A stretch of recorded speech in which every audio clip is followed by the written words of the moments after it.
Hey, can we unmute Dan? Yeah, let's get Dan. I'm muted. There you go. Good. There we go. How Hey, we Dan, doing? doing good, Dan. Doing good. I appreciate you being here. This O-line, Dan, features 4 seniors, a 5-star sophomore that's really talented. Whole bunch of guys have played a lot of football and have played a lot of football together. Can you take us through how that familiarity really benefits you guys as most of you go into your senior year? Yeah, I think it brings a lot of leadership in the room, honestly. A lot of guys have played a lot of ball. So basically just bringing a lot of leadership for sure, and also a lot of chemistry. Like I said, we played a lot of ball, and we've also played a lot of ball together. So bringing in a lot of guys that have already played together, I mean, that chemistry, we should gel pretty well.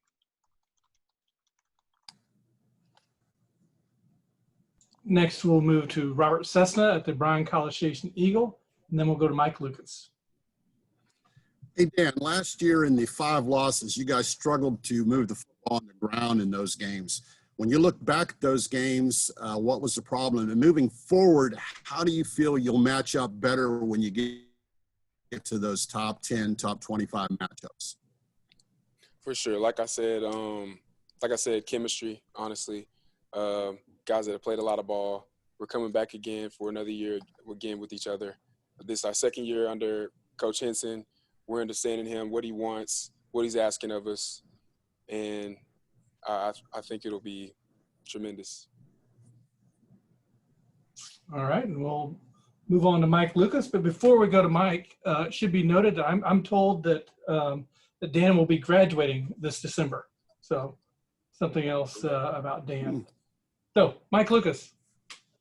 Congrats on the early graduation, Dan. I appreciate that. I'm sure you guys have heard, but offensive line took a lot of heat last year, got a lot of criticism for not playing up to, I guess, your own expectations. Do you listen to that, and is that any extra motivation this year as you guys hopefully pull together and, perform? I mean, honestly, my expectations for this offensive line and our expectations as a group.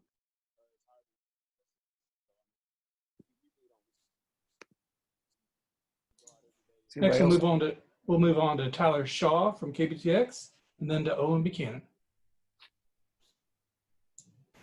Hey, Dan. When you talk about this year, what have you guys done? Have you improved as an O-line? I guess, your biggest strengths and, this year, and you already talked about the seniority, but what as a group have you guys improved on the most, would you say?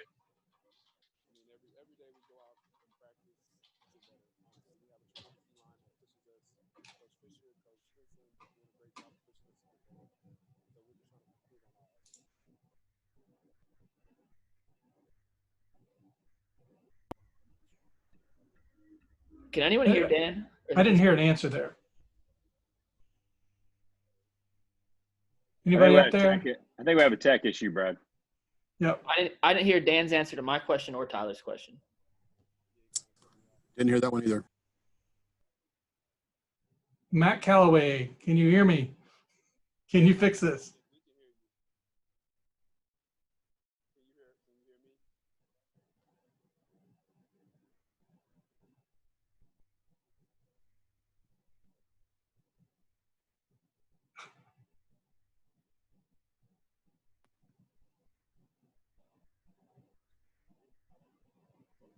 You know? I can hear you now. Okay, there we go. Yes. All right. So did Mike, did you get your answer? I did not hear him answer my question, no. Okay. Well, let's just go back to Mike Lucas, and then we'll go to Tyler Shaw. Dan, sorry for asking this again, but, how do you guys use what you've heard just from the outside world? Is that any fuel to the fire as you guys get ready for 2020? I mean, honestly, my expectations for this offensive line and our expectations as a whole is a lot greater than what anybody else is thinking for us. So, honestly, we just go out to practice and get better every day.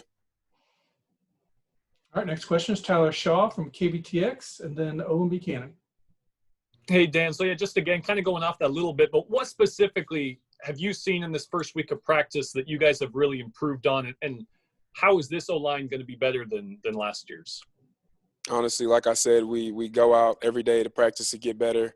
Our defensive line, who is very, very good defensive line, Coach Henson, Coach Fisher, people that push us every day in practice. So we just try to get better in all aspects. Next question is from Olin Buchanan from TexAgs.com, and then on to Travis Brown on deck. Okay, let's try that. Hi, Dan. How we doing? Good. I got two things for you, actually. First of all, when you self-evaluated your season from last year, what did you feel like that you need, to do to be a better player, and how did you approach? What was your approach in the offseason to address it? And then what's it going to be like? Is there going to be any difference at all playing next to Kenyon Green?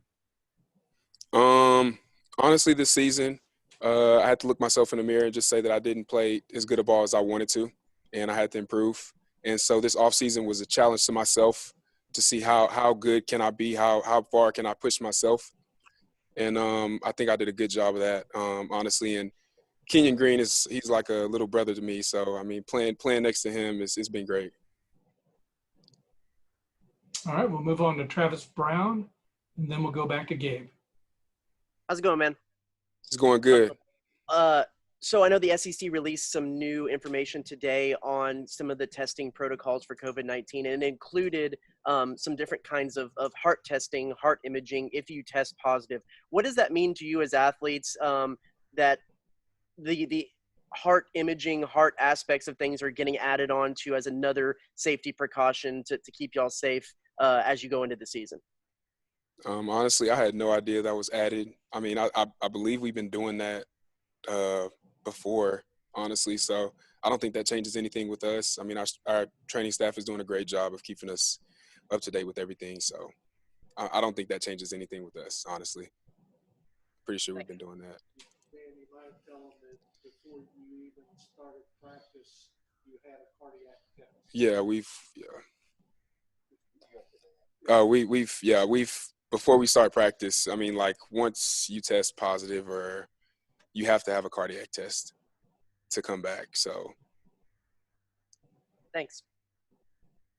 All right, we'll move on. Next question from Gabe Bach, and then we'll go back to Mike Lucas. Yeah, Dan, you mentioned Kenyon and him moving to left guard. You're going to be playing next to him. In the short term and in the long-term future, how good can this guy be? Oh, man, he can be great. And I've said that from the first day that I saw him do his first rep in one-on-one pass rush when he first got here last year.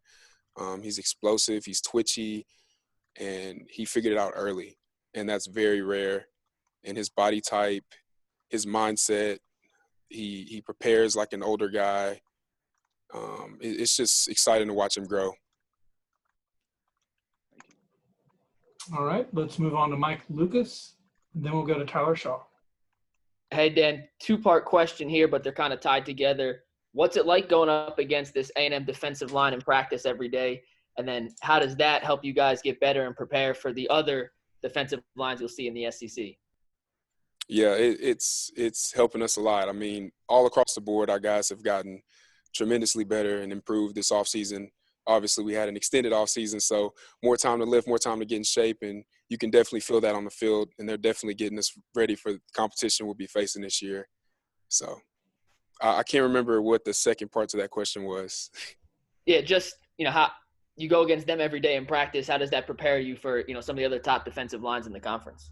Oh, yeah. I mean, they stack up with the best, so definitely getting us ready. Thank you.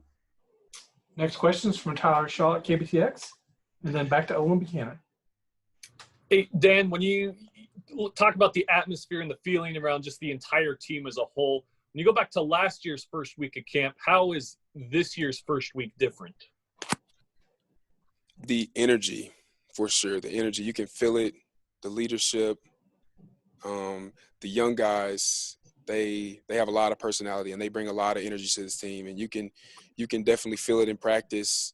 There's competition. It's not just trying to survive practice. We're competing every rep to get better, get each other better. Thanks. Next question from Olin Buchanan, and then last question we have on the queue is from Gabe Bach. Okay, can I ask you too, Dan? Yes, sir, you can. All right. First of all, there is a school of thought that this Texas A&M offense will be as good as the offensive line. So how good do you think this offense will be?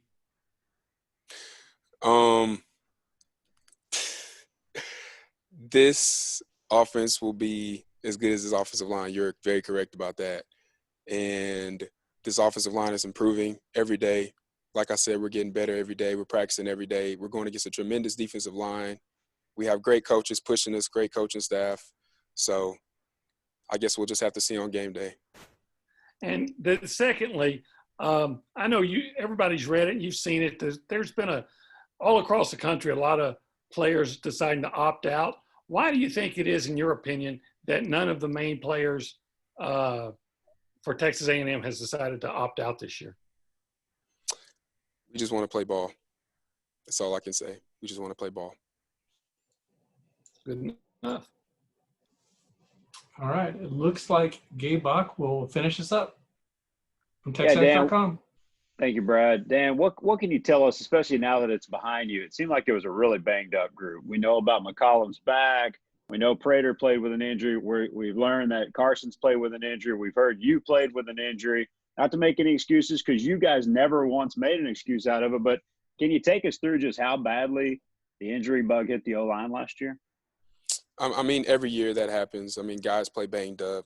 I mean, honestly, like you said, there's no excuse. Once you get into week 2, 3, I mean, once you get into the season and the depths of it, everybody's playing hurt. So just can't focus on that. Honestly, we're blessed enough to have a longer offseason to be able to heal up from all of that. So just focus on this year and preparing for that. Okay. Well, that's all the questions I have.